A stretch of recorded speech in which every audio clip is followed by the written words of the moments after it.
Hello. And I'm hanging in there. I am so excited. I'm very happy to have our new guest right here. Um, you had a you had a kind of a unique name.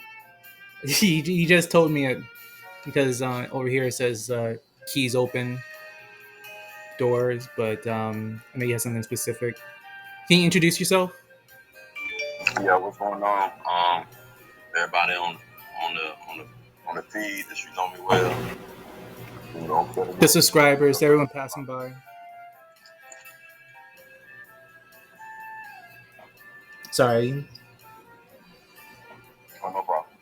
Yeah, what's going on, everybody? Well, you know me well. Also know you know me well. Look there, Boss Smith. What's happening? Tell me what you do. How can we contact you? Like, what's your business? All right, so I'm an independent music artist, songwriter, and music publisher. I also own a brand titled Draw House.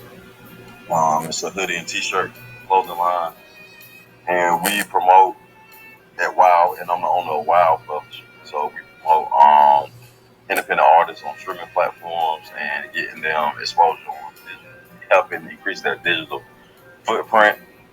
We also do audio recording, mix and mastering, and a lot of back end uh, dot time, like helping artists get connected with other venues and vendors to help expose them.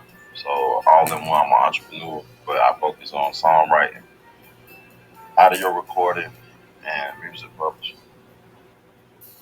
Hell yeah, that's a lot. You do a lot of shit. Yeah, And I'm tired all the time. uh, yeah, I bet you sleep. You can't get no rest. That's the way it I can't goes. get no rest. Hey, it's crazy, man. 'Cause my first independent album release was called "How Can I Rest?" Well, yeah, it's no rest. And I'll tell you that what you said before. How you help other artists and everything. The way you do. It's I think that's like a big deal. I don't think there's enough support for our artists. You know, it's like you Uh, go outside, that's all you ever see. You see the results of artists. They make the world beautiful, but it's like it can be difficult. It can be difficult starting up. But oh that's yeah, his own deal. That's not what we're oh yeah. talking about. Okay, we're gonna get sidetracked. While we're talking, it's gonna happen. But I'm gonna try to keep us on track because you suggested a topic for this video or for this podcast here, where it's going to be social classism based on social economic status question mark, Right. which Oh yeah. typically probably isn't something that artists would like to talk about or normally would talk about, or maybe it is. Maybe more artists than we like to admit are actually really into politics. But it's gonna be our job to go down the list of questions that I drew up and try not to digress too far. And it's going to be my job specifically to find some kind of clickbaity title to put up. So let's begin. Um, do you believe hard work can make an ideal, comfortable life in the future? Hot mic. Oh yeah. Yeah. I definitely do believe that hard work can provide a comfortable life or ideal life in the future, per se. But I don't believe that it's left uh, solely to hard work. Um, for instance, I know many people who work diligently and hard all their life to come to the same ends as one who didn't have any work ethic. I don't believe it's solely based on the hard work. I believe it has to have a couple of other things factored in. Some at some point fate plays a role, but for the most, I believe you have to have focus, dedication, and direction to provide a comfortable life. Um, because the finances or the ability to work hard alone won't ensure comfortability or security um, by itself. I absolutely agree. I because I think obviously I get it. The hard work thing, I get it. I done my share. I joined my share of militias. I get it. But especially when you're on that grind of a hard work, you start to realize, you get better at it. Getting better at hard work is not working harder. You have to work smarter. I think that's how you like effortlessly surpass your limits in that in that genre. Only there, because you can in anything, especially in like working out, working your muscles, you can keep going and you'll just break yourself. You Right, got to do it smarter. right. So we're on the same page about that. We're vibing on that. We're vibing. Good. Okay. So, um, do you think there's a disconnect between kids who grow up with parents who can, provide a job and an apartment and security, safety nets, and oppose to someone entering the workforce with not as many support, not as much support? So yeah, so I actually do feel that there is a disconnect. I feel that at times the disconnect is unseen or is blurred. It's not brought to the forefront because as human beings we tend to conform um, to move forward. We don't uh, obviously always highlight the separations that exist, but I believe that there is a disconnect and it's often underlined and not spoken about until it's something that brings that disconnect to the forefront. Um, whether it be like, for instance, with the Flint, Michigan, the water crisis. Oh God. Those people, in certain areas dealt with issues, that other people may not have dealt with, and it's not solely based on one thing or another, but it's a disconnect there. You know what I'm saying? Some people in Michigan don't deal with the same issue that those residents did, and so for kids who grew up without parents to put them on the right trajectory or to support them on the right trajectory, when we go into environments such as schools and the workforce and have to work with peers who did have that reinforcement or that instilled in them, at times it's a underlining envy coming from those who didn't, and sometimes it's a prejudice coming from those who did, whether it's spoken or unspoken. So I feel like it is a disconnect, whether it's brought to the forefront or not. Right. That's a hot take. That's the hot take for you. And I'll tell you. Um, it's the environment. You mentioned Flint, Michigan, and I'm just like, people are flowers. The way we grow from seeds and everything, we try to bloom, but it's also the environment. That's not to say anything about the environment. And Flint, Right. Michigan is like the perfect example because like the water, so you can't water a flower with piss for too long. Is the analogy I'm going to give you there. Um, Okay.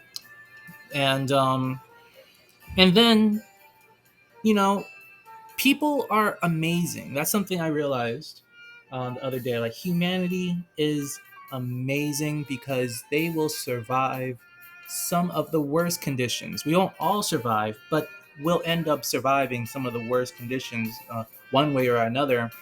And another one is probably another a way that we do this is like these mental gymnastics that it takes to like just make sense of it all.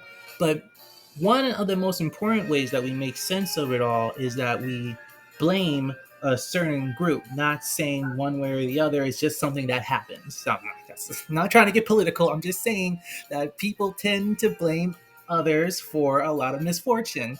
Whether or not that's true or founded is another thing entirely. But you grow up, especially when you grow up poor, that shit will piss you off. All right, growing up poor, it's not gonna do wonders for your personality all the time, and that stuff it can stick to your kids, make them have a poor, problematic personality. I'll call it that, and yeah, you kind of like you see it. You see it in comparison to someone probably like I don't know, probably more mentally well and probably have more support. And then that's all you see. You only see the end result of all of that, and despite how deep those roots go. And you may have some prejudice towards these icky people. You know, that's Right. the way I see it. And I guess that's the disconnect. That's the disconnect. Right. Definitely, I definitely agree. Not that true, but I definitely agree because if you look at it, it's not the question that's posed is not do people of less fortunate support go into the workforce and bring problems, or are they attitudinal? Do they work less efficiently? Is it a disconnect? And whether the disconnect is acted upon or not, the disconnect is there.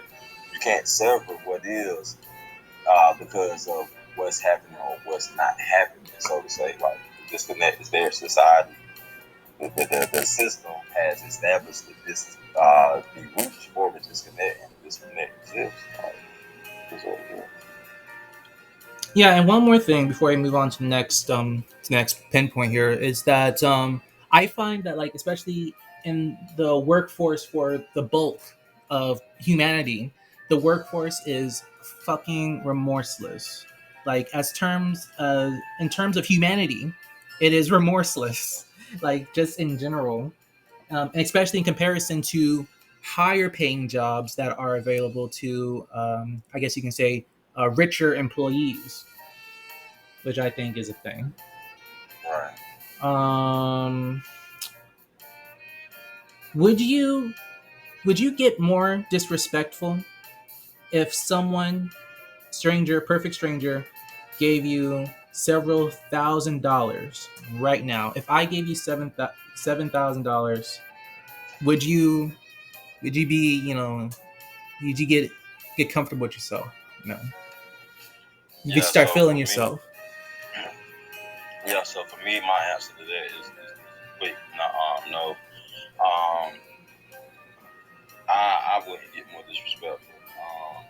I feel like the person I am as of today, in comparison to the person that I was, as far as how I operated, my mindset before, like I was maybe the worst before, and even then, I strive to be better, like as just as now, and I've always strived to be better. So I can't let my halves dictate me. Um, how I deal with people or how I deal in general. Like I come from have not, so I learned to value things that wasn't necessarily tangible or things that wasn't necessarily dictated by social view. So I wouldn't be moved by increasing income, given by a stranger or by a known, uh, by someone that I know. I don't see that in my life. Uh, I don't know about that. That ain't it for me, Chief. All right, because it's already like Promy City over here. I think myself a god. All right, I'm not gonna hold you. And the only thing that's that's really in the way of me feeling that way and just telling every stranger I know this about me is the money. All right, I would tell people that, and then like go to Wells Fargo app just to show them what I got, so they can shut the fuck up. They have anything to say about it. You're supposed to kiss your ass. No, I'm You're sorry. something to kiss your ass. funny. I'll pull down my pants because I can afford the restraining order the court issued.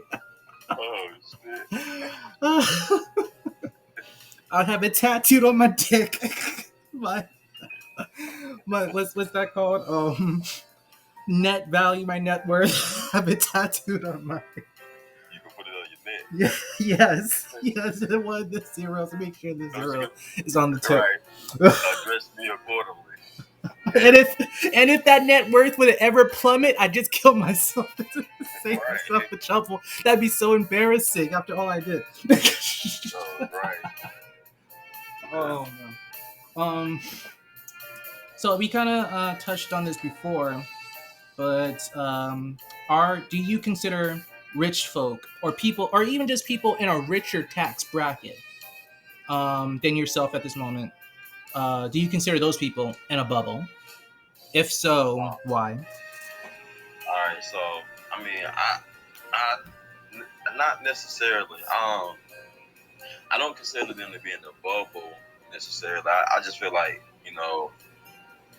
the world we live in has its systems in place. It put us in bubbles. It separates us and it isolates one from the other, such as tax brackets. Speaking of what you use, tax brackets.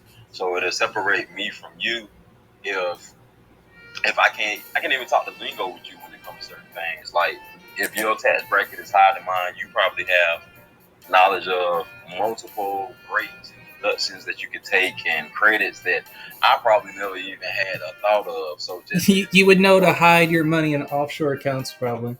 yeah, some shit that I didn't even Can't even realize I consider. could do Didn't as even a common consider. person. Shit.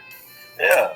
You know what I'm saying? So it separates us itself. I don't feel like the individual necessarily because he's in a different high tax bracket is in a bubble, but he is by default separate from the one below him, and depending on that person or her, she may be in the bubble. But I don't feel like it's a deemed thing that's by default. I just feel like it's by default by the systems that exist. For me, I think that it's like a culture thing. I think there's a cultural divide for, I guess you can say, specifically like the bourgeoisie and up and everyone else, Mm.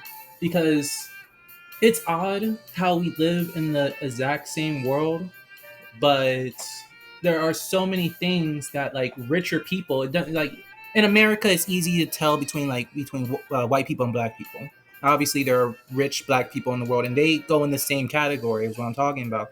It's only just stories, really. And for the less fortunate people, they live it almost every day and everything. But for the richer people, it's just stories, just lore about the world. They never really seen it themselves. And it's and I guess like in a comfier, headspace and just general environment, it's easy to,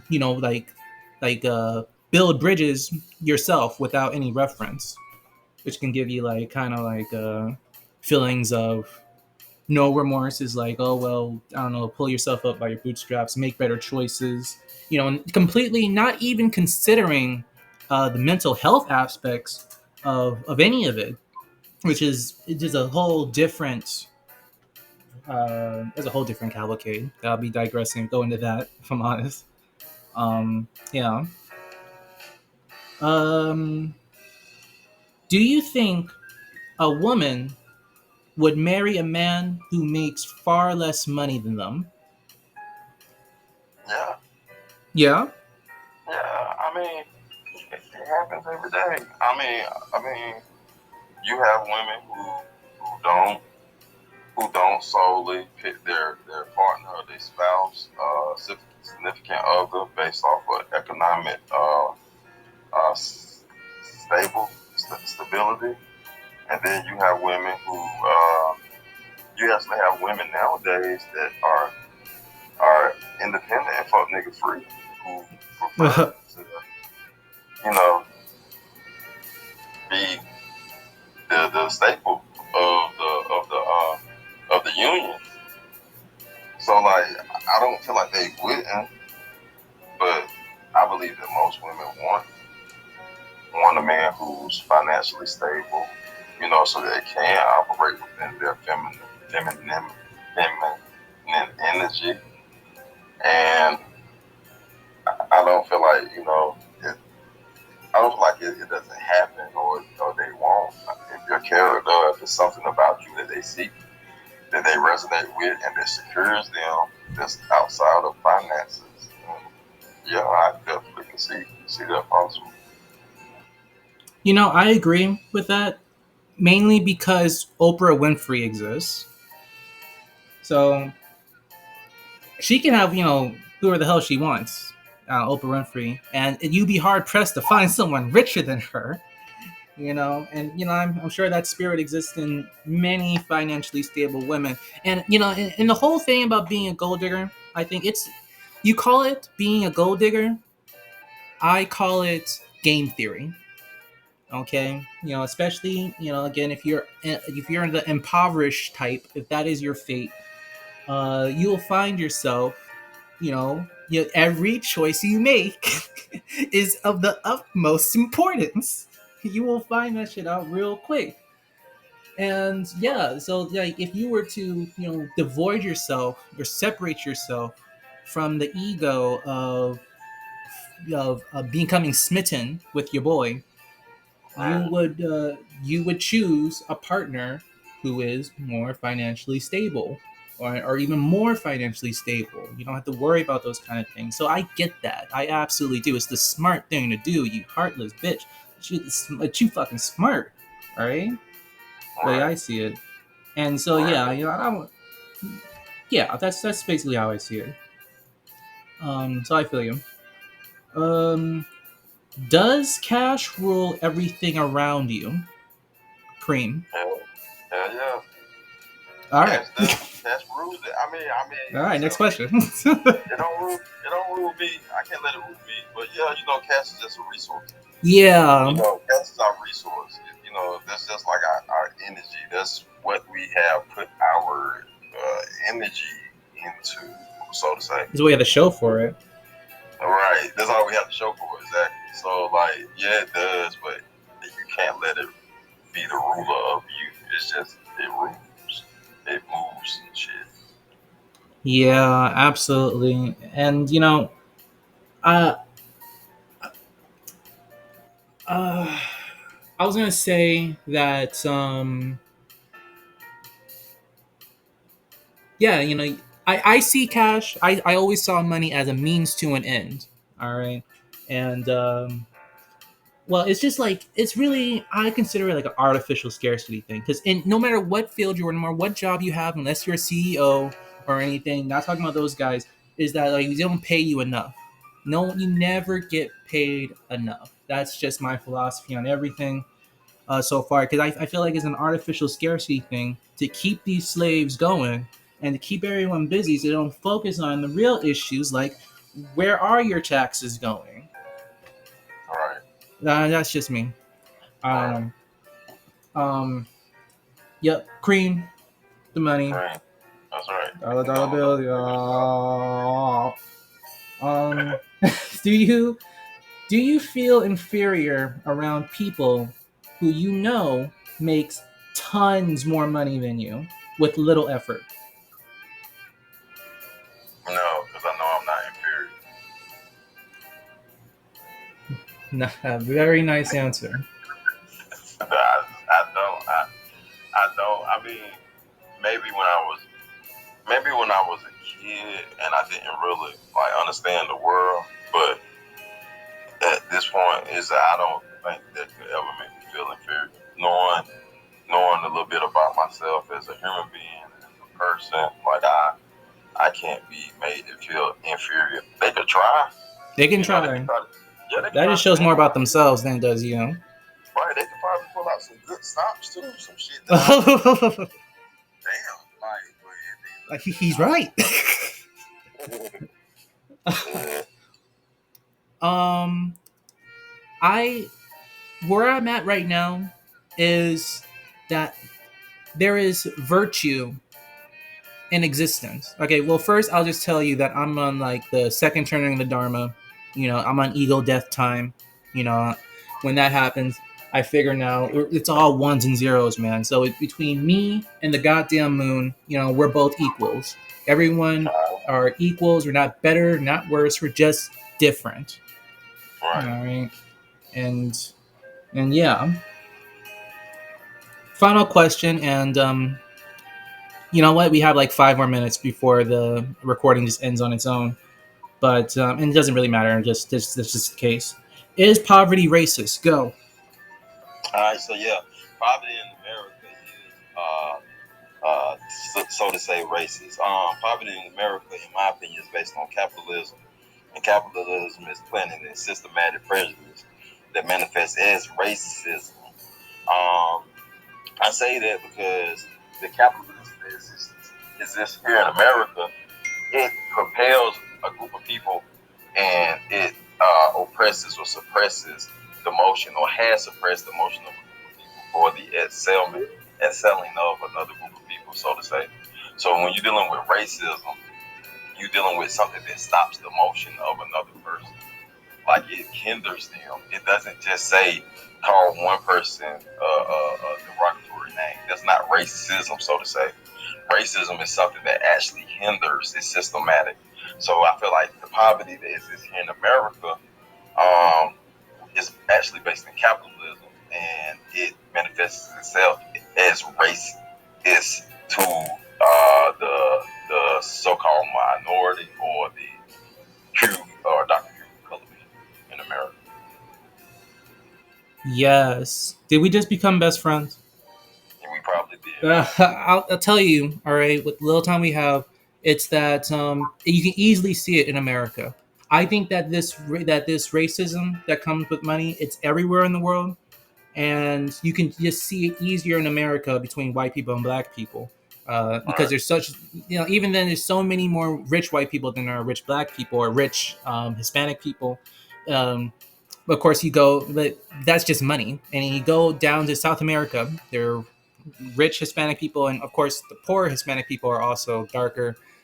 For his own reasons. Go to China. There are rich Chinese people. They're fucking racist towards the poor Chinese people, and All right. that's just the end of it. Um, hey, yeah, can you tell us again? Uh, I guess where to find you, how to find you, and I'm gonna put it in the description, anyways. No, no doubt, no problem. So I go by Uknomewel. That's Uknomewel. You can Google You Know Me Well. It'll take you to all of the platforms that I'm live on. With music streaming.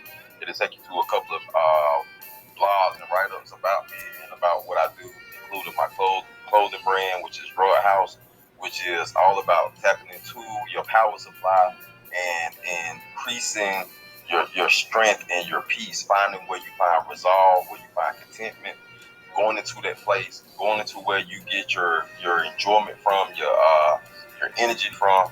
Is that's your powerhouse, that's your drug house. So tap in to your drug house. You can find me on Spotify, Facebook under Keys Open Doors, Instagram under Locksmith or LOKSMIF.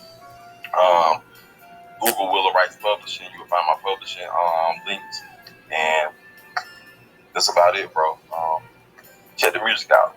We live. Yeah, 29 minutes now. I just wanted to say all that was superb. I'd be so happy to have you on again. Talk about anything else. We'll talk about anything under the sun, man. And yeah, thank you so much for being here on the podcast, the talk show. I'm still trying to find a name for it. Yeah, it's all well, bro. I'm ecstatic to link with you, bro, and I'll definitely come back on. I appreciate you reaching out to me and extending your platform, and anything that you know have in the works that you think that I might be a good fit for, that we can do something, partnerships, volunteer work, any projects, bro. Reach out to me. Let's get it done. For sure, for sure. You have YouTube? I do. It's under You Know Me Well. Okay, I'll try to put that on then. Or I'll put as many links as you show.